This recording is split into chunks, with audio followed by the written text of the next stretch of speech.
Pasok? Itlog nga. Ha? Sino? Tropa ko. Vlog ko.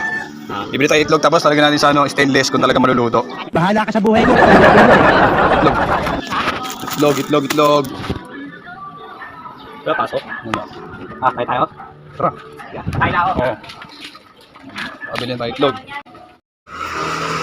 Ito, walang daya ito Oh. Ayan na naman! Lagay ko pa sa tangko.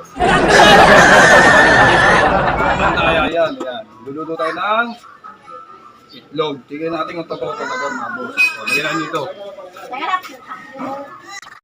Okay mga boss, yan yung food tray na hawak ko nilagay sa ibabaw ng motor ng kapatid ko. Papainitin natin yan ng ilang minuto.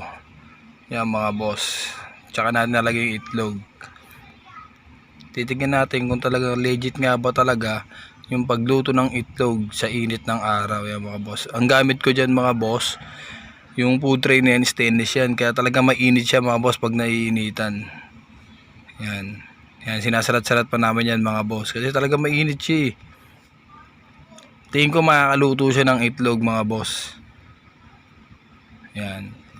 Tingnan natin kung legit nga ba talaga ang pagluto ng itlog sa init ng araw. Tingnan natin mga boss.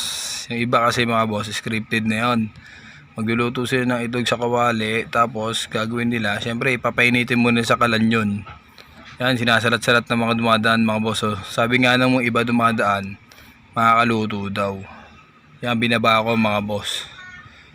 Yan, binaba ko siya para mas mainit dyan sa may bato. Yan mga boss, binaba ko siya.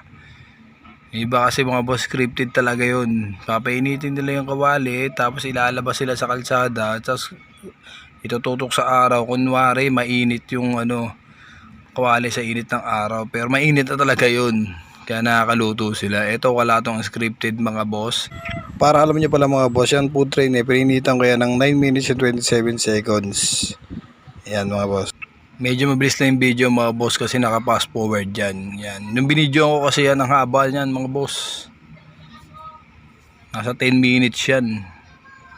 Ito, pinas forward ko para mas mabilis. Yan. Tignan natin yung init ng araw ngayon.